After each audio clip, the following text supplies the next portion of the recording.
எந்த ஊர்ல கரவீரம்ங்கிற ஊர்ல ஒரு கழுதை போய் சாமியை வழிபட்டு இருக்கிறது, மனுஷன் வழிபட மாட்டேங்கிறான்.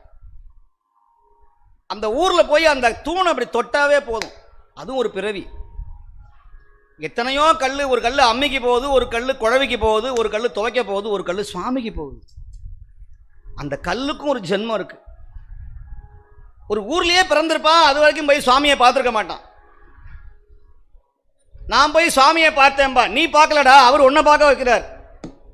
அவனுடைய உத்தரவு இல்லாம நீ உள்ள நுழைய முடியாதுடா. அவன் கூப்பிடணும், வா வா நில்லு, வா என் முன்னாடி வா.